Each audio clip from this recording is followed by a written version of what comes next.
Hai guys, dalam rangka merayakan ulang tahun Kota Jakarta, Kan Makan edisi kali ini akan mengangkat beragam kuliner khas Kota Jakarta. Kota Jakarta identik dengan suku Betawi, yang merupakan suku asli ibu kota Indonesia. Suku Betawi terbentuk pada abad ke-17, yang merupakan hasil dari campuran beberapa suku bangsa seperti Bali, Sumatera, China, Arab, dan Portugis.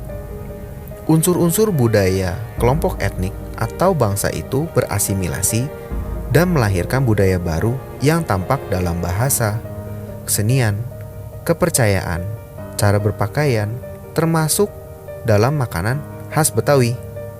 Seperti makanan yang satu ini, asinan Betawi. Asinan Betawi merupakan makanan hasil percampuran budaya China dan Indonesia yang dapat dilihat dari penggunaan tahu di dalamnya. Nama asinan sendiri diambil dari cara memproses makanannya yang melalui proses pengasinan.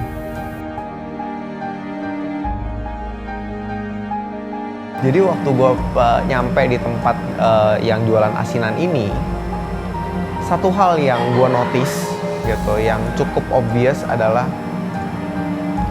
gue nggak kebayang gimana ceritanya orang jualan asinan dan bisa punya rumah gedongan gitu. Kayak well, it's not gonna be bad gitu loh. Harusnya sih enak gitu. Dan waktu nyampe ke sana itu mungkin sekitar jam 10 kurang lebih lah ya. Itu udah buka. Tapi mereka belum mulai jualan. Mereka baru mulai jualan tuh mungkin sekitar setengah 11. Tapi bahkan baru buka pun udah ngantri.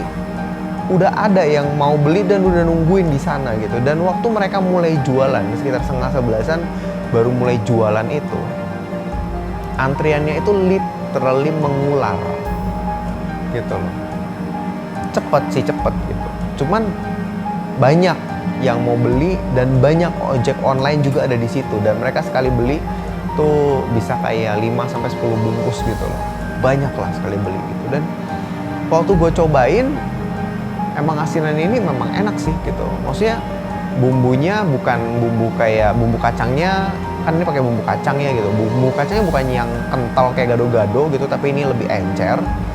Tapi rasanya pekat gitu. Karena dia pakai asam, dia pakai cuka juga. Jadi itu segernya tuh dapat banget gitu loh.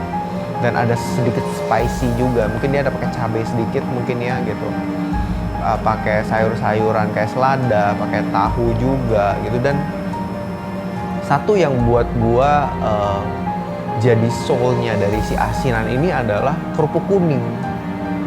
Tuh kerupuk kuningnya kalau udah kena bumbu kacang tuh gokil sih gitu loh.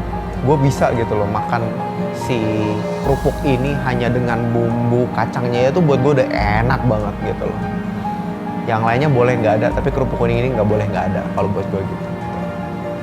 Terus ada asinan buahnya juga. Asinan buahnya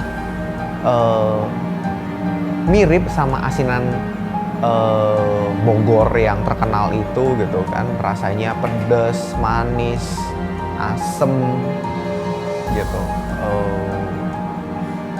Enak juga sih gitu, enak. Gue suka sih.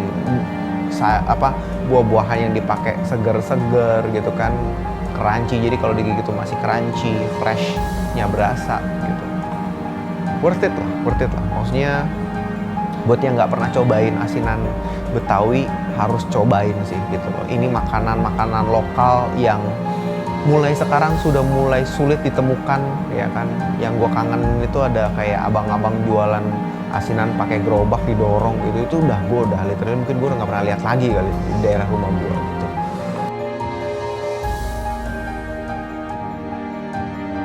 Jadi kita ada cobain asinan Betawi. Asinan tuh yang aku tahu ya, memang aku dengar bagaimana asinan itu adalah salah satu makanan yang asalnya tuh dari percampuran budaya Indonesia dan Tionghoa ya. Jadi dengan penggunaan tahunya, dengan proses ya asinan kan berarti kan makanannya diasinin, di ibaratnya diawetin lah seperti pengawetan gitu ya, diawetin, dicampur dengan tahu dan bumbu asinan ya kita kan, bumbu kacang tapi rasanya ada asemnya, ada pedesnya sedikit gitu. Asinan yang aku suka dari asinan ini adalah sayurnya tuh benar-benar fresh, bisa benar-benar kita makan di situ kita bisa rasain fresh dari sayur-sayurannya, dan rasa asam, manis dan pedesnya yang sangat seimbang, tidak ada yang saling lebih, yang ibaratnya saling menonjol, semua rasanya seimbang. Dan yang aku sangat surprise adalah pergi ke sana, kita berharapnya pagi-pagi masih sepi, karena kita udah tahu ini cukup ternama ya asinannya. Tapi ternyata sampai di sana pagi-pagi orangnya belum jualan, udah ngantri, udah banyak orang yang ngantrinya kayak ular lagi. Dan sepertinya mereka memang sudah terbiasa dengan antriannya ya gitu. Jadi setiap orang duduk di bangku terus semuanya pindah masing-masing setiap kalau ada customer sebelumnya sudah selesai transaksi ya mereka langsung pindah sendiri gitu dari bangkunya. Nah, cuman yang aku juga amazed dari asinan Betawi ini, kita bisa bilang asinan Betawi yang masih otentik ya, tradisional ya. Bagaimana mereka mengemas asinan ini, rumah makan asinan ini menjadi memiliki satu sistem gitu loh. Jadi ketika orang ngantri, memang kita untuk mulai bisa beli kita harus nunggu. Tapi begitu mereka sudah mulai menjual, itu cepat, mereka udah siapin di kantong-kantong. Ibaratnya ini sistem yang udah ada terus dari trial and error ya, pasti dari pengalaman yang sudah ada bertahun-tahun. Nah itu tuh amazing. Sistem yang diciptakan secara tradisional, juga masih penggunaan kantong plastik, juga di situ kita sempat dikasih lihat dapurnya, bagaimana mereka menyusun itu tempat-tempatnya supaya mereka tuh gampang kalau misalnya ada orderan-orderan yang memang harus dibikin gitu. Dan kemarin surprisingly yang aku ketemukan semua ibu-ibu ya di situ yang mempersiapkan semuanya ibu-ibu gitu. Jadi memang ketika kita mencoba asinan ini, asinan sayurnya juga ada asinan buahnya, itu tuh wah benar-benar rasa yang benar-benar dijaga, benar-benar diperhatikan supaya juga rasanya tetap terjaga, kualitas sayurnya juga tetap baik, buahnya garing yang dipakai untuk asinan buahnya itu tuh benar-benar sangat aku sangat amazed dari satu rumah makan asinan ini gitu.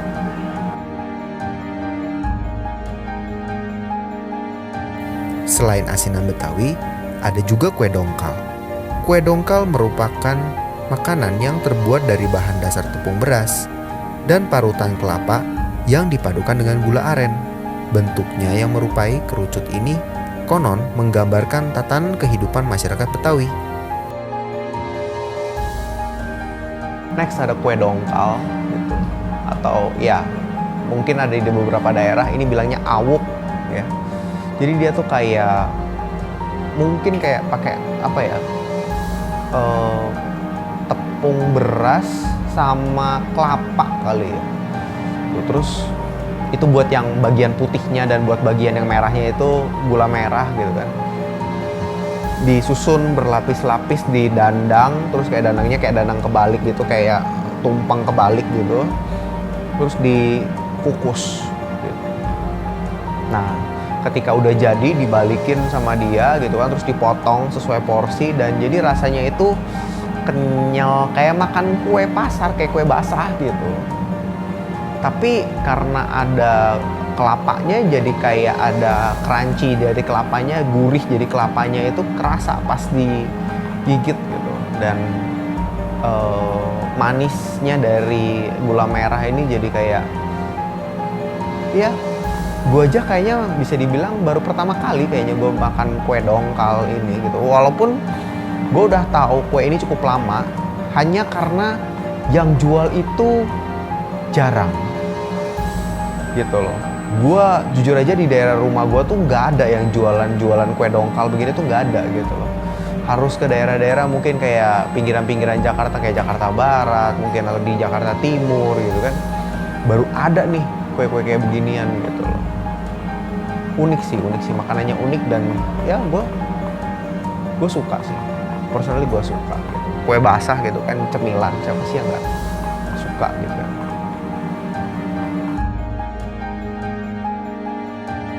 Kue dongkal ini sebenarnya aku baru pernah dengar ya. Aku lahir di Jakarta, gede di Jakarta, tapi nggak pernah dengar kue dongkal. Ini karena kita lagi mencari makanan tradisional Betawi, baru pernah dengar nih kue dongkal. Even bentuknya aja nggak tahu gitu. Nah, ketika kita sampai di sana, yang sangat menarik buat aku adalah bagaimana si penjualnya ini membuat kue dongkalnya gitu. Masih dengan yang tradisional, terus juga benar-benar masih dimasukin ke dalam tempat kukusannya tuh masih bentuknya khusus gitu ya. Nah itu tuh benar-benar ketika mereka sudah selesai dibuka kuenya dari tempat cetakannya, itu tuh benar-benar kalian bisa cium aroma kelapanya, aroma pandannya gitu. Nah untuk rasanya sendiri, kue dongkal sebenarnya mirip kue putu, cuman warnanya putih. Jadi dia ada tekstur yang sangat pekat di kuenya yang warna putih itu dari tepung beras itu, ditambah dengan gula Jawa.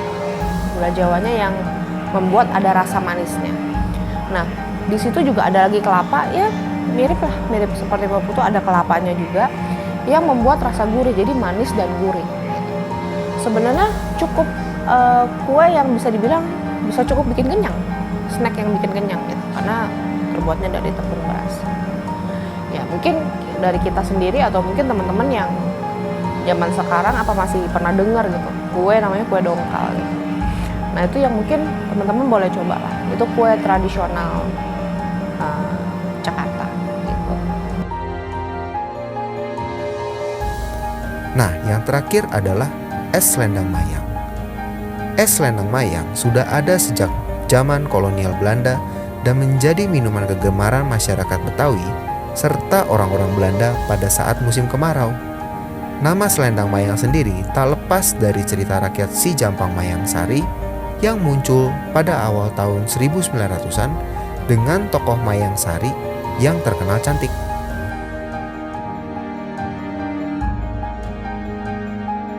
Gue sebagai pecinta dessert, ya kan, manis-manis dan dingin tuh gue pasti suka gitu loh, ya kan. Jadi ini es, dia biasa pakai, ada yang pakai es serut, ada yang pakai es batu gitu. Terus ada si selendang mayangnya ini yang kayak kue basah gitu kan, dipotong-potongin. Dan kalau kalian nyadar ya, yang jualan es selendang mayang ini, mereka itu kalau motong si selendang mayangnya ini pasti pakai pisau bambu, pisau kayu gitu yang ya segitu-gitu aja gitu loh. Dan kayak itu kayak apa ya, ya sesuatu hal yang tidak pernah berubah dari zaman dulu yang gue suka gitu loh.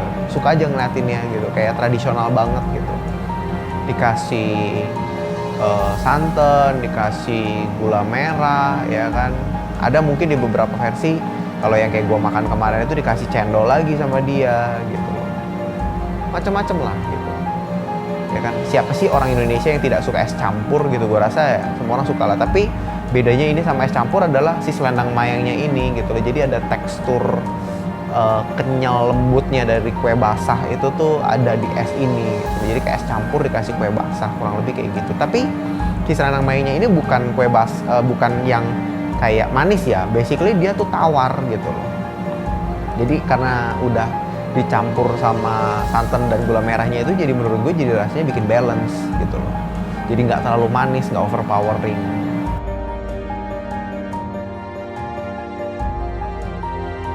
Kita juga sempat makan selendang mayang. Senang banget waktu Varian ajak makan selendang mayang, soalnya aku suka yang manis. Waktu makan selendang mayang ini tuh, begitu kita turun, kita ketemu sama yang jualan, namanya Bang Aiman ya. Bener-bener ada aura yang very positif dari Mang Aiman ini. Jadi ketika kita turun, kita udah lihat gimana dia sangat semangat melayani semua orang yang beli. Terus juga dengan sangat ramah gitu. Kita bisa benar-benar merasakan vibes yang sangat positif gitu. Ditambah lagi dengan selendang mayangnya yang lembut, dicampur dengan rasanya yang manis gitu, kayaknya it really makes my day gitu.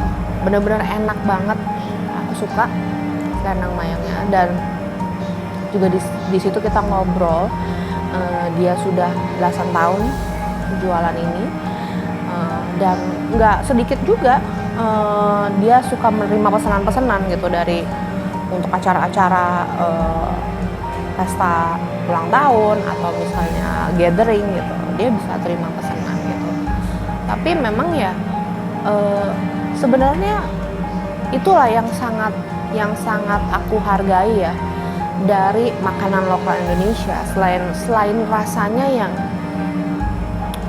nggak bisa deh negara lain punya rasa sebanyak ini, variasi rasa sebanyak ini, tapi juga bagaimana mereka melayani. Ini kita ngomong tradisional yang di pinggir jalan ya, itu mereka tuh bisa melayani dengan servis yang mungkin kalau orang luar harus bayar mahal dengan servis yang sangat santun, sangat ramah, very friendly. Itu satu yang mahal untuk orang luar gitu. Nah itu hal yang pengen banget aku angkat untuk siapapun yang mungkin mau terjun di bidang makanan atau punya restoran, itu yang juga harus diperhatikan. Hingga saat ini, Betawi bukan hanya sekedar suku, akan tetapi sudah menjadi identitas kota Jakarta dengan budaya khasnya, serta memiliki nilai sejarah yang panjang dan berharga, termasuk kekayaan kulinernya, keberagaman rasa, dan jenis makanan yang harus kita lestarikan agar kuliner Indonesia dapat lebih dikenal oleh dunia dan menjadi warisan terbaik untuk generasi selanjutnya. Selamat Hari Ulang Tahun Jakarta ke-496. Semoga Jakarta bisa menjadi jendela Indonesia bagi masyarakat di dunia untuk melihat betapa luar biasa dan besarnya bangsa Indonesia. See you guys, sampai ketemu lagi di Kan Makan berikutnya.